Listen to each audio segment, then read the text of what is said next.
Saudações a todos, vamos retomar nosso básico, modesto e introdutório curso sobre a mecânica quântica em regime não relativista. Então, durante a última aula, nós estávamos falando sobre, dando continuidade e prosseguimento, a apresentação de algumas propriedades relativas à função de onda quântica. Entre elas, repetindo aqui, a propriedade de que, se supusermos que a solução da equação de Schrödinger gere uma função de onda quântica tal que a integral de menos infinito a mais infinito na variável x, ou seja, considerando um sistema unidimensional no espaço como um parâmetro de evolução temporal, t. Então, se supusermos essa integral de menos infinito a mais infinito em dx, gerando um valor que é diferente de 1, conforme estabelecido pela lógica fundamentada na probabilidade e na estatística, então nós teremos um problema, que é desrespeitar a lógica estatística, desrespeitar os fundamentos da probabilidade, com relação aos quais a probabilidade de ocorrência de um evento ou de encontrar uma partícula quântica em uma determinada região ou determinado ponto do espaço seja no mínimo de 0%, no máximo de 100%. Então, o resultado dessa integral para todo o espaço deve ser necessariamente igual a 1. Porém, se supusermos que essa solução da equação de Schrödinger, gerando uma função de onda, seja tal que essa integral seja igual a um número diferente de 1, por exemplo, um número A, então esse número A pode ser reescrito como o número B elevado a 2, de modo que B pertence aos reais e B é diferente de 0, e, portanto, o conjugado complexo de B é igual a B. Isso implica que B elevado a menos 1, complexo conjugado é igual a B elevado a menos 1. E então nós podemos resolver e renormalizar, normalizar A1 obedecendo ao comportamento probabilístico, não é? Com relação ao qual a probabilidade varia de 0 a 100% ou de 0 até 1.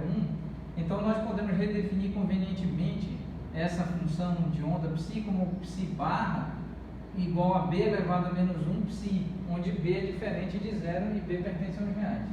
E então psi barra complexo conjugado é B elevado a menos 1 complexo conjugado, psi complexo conjugado. Sabemos que como B complexo conjugado é igual a B, ou seja, B pertencente aos reais, então B elevado a menos 1 complexo conjugado é igual a B elevado a menos 1. Substituindo na integral, nós encontramos esta expressão, substituindo aqui inicialmente por B elevado a 2, com B elevado a menos 2 retirado do processo de integração, uma vez que trata-se de uma constante numérica. Então nós temos B elevado a 0 que é igual a 1, ou seja, nós ordenamos a função de onda, reescrevemos a função de onda de modo a reestabelecer a normalização estatística e probabilística variando de 0 até 100% para a função de onda. E isso é feito desta forma. Agora vamos verificar uma outra importante propriedade da função de onda quântica.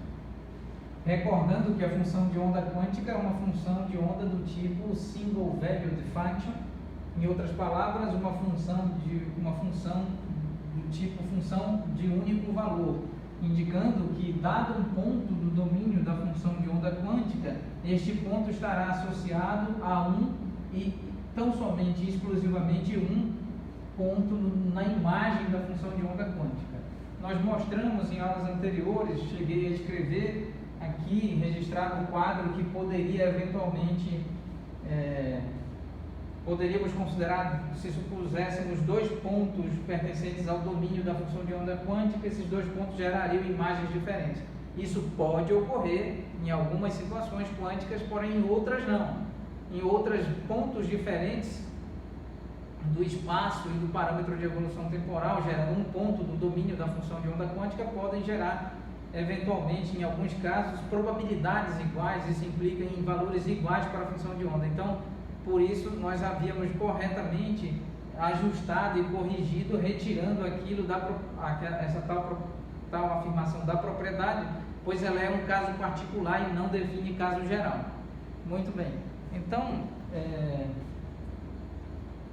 uma outra importante propriedade da função de onda quântica, da função de onda quântica aqui em 3 dimensões, é que a função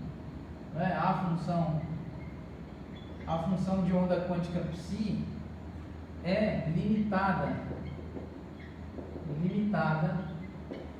é limitada em todos os pontos. Em todos os pontos do seu domínio. Em todos os pontos do seu domínio. Ou seja, considerando que o domínio, né, da função, o domínio da função é tal que o domínio de psi é tal que nós temos x pertencente aos reais, y pertencente aos reais, z pertencente aos reais e t pertencente aos reais. Então, esse domínio é indicado aqui como x, y, z e t. No contexto da relatividade de Galileu, onde o tempo é um parâmetro de evolução temporal e não é definitivamente absolutamente uma dimensão tal como no contexto da relatividade especial de Einstein. Então, a função psi de x, y, z e t é limitada em todos os pontos do seu domínio, e aqui está o domínio indicado por pontos desse tipo, de modo que qualquer que seja, não é? De modo que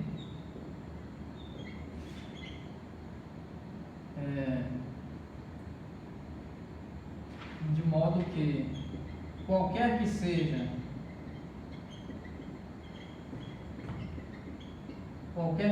o ponto,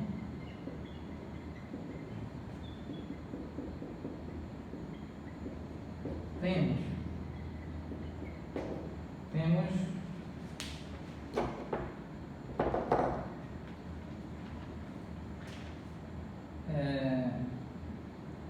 psi de x, y, z e t sempre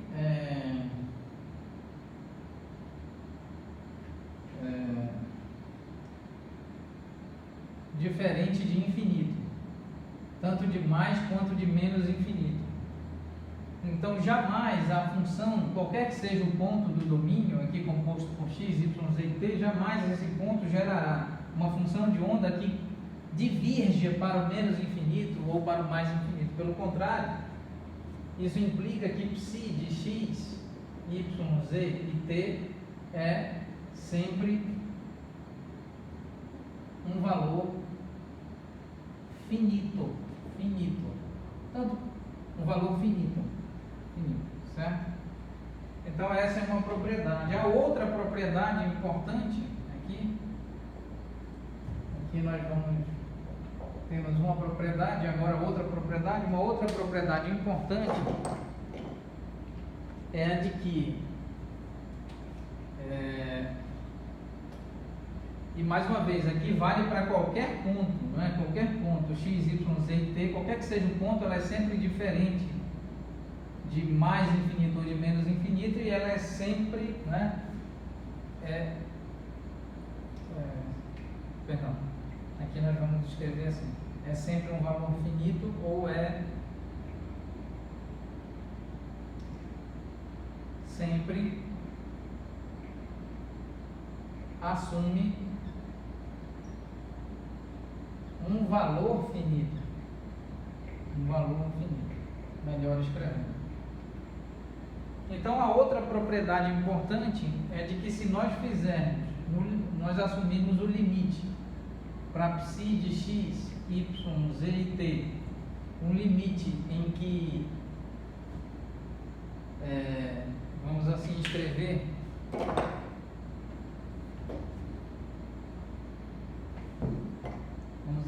assim, vamos assumir um limite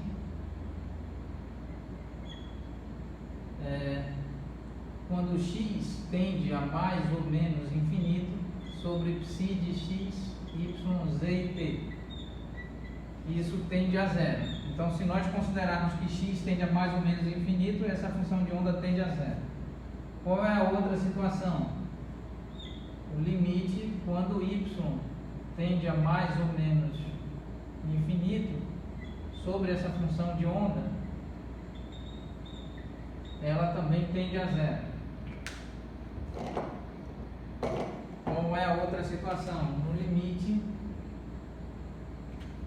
quando quando z tende a mais ou menos infinito, aplicada sobre psi de x, y, z e t, ela tende a zero.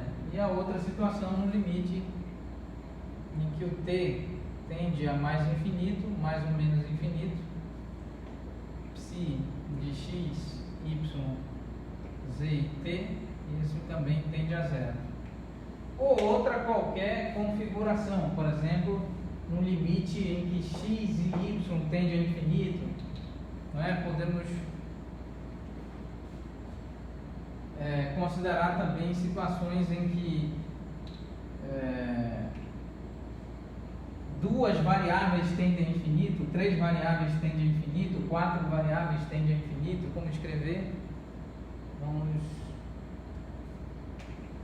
aqui. Outras situações assim, não é?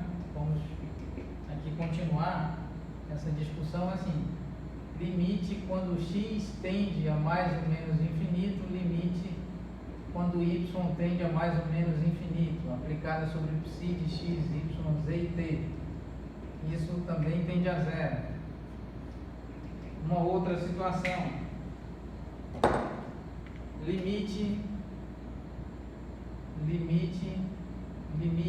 quando x tende a mais ou menos infinito, y tende a mais ou menos infinito, z tende a mais ou menos infinito, aplicado sobre psi de x, y, z e t, isso tende a zero. Qual é a outra situação? Aqui, limite. Vamos considerar as quatro variáveis: x tendendo a mais ou menos infinito, y tendendo a mais ou menos infinito, z tendendo a mais ou menos infinito e t tendendo a mais ou menos infinito, entendendo que t tendendo a mais infinito indica a evolução para o futuro, t tendendo a menos infinito indica a evolução para o passado, aplicado sobre psi de x, y, z e t, isso também tende a zero. Então vamos encerrar lá neste ponto e retomaremos falando sobre a propriedade de conservação da probabilidade no contexto das funções de onda quânticas. Muito obrigado a todos.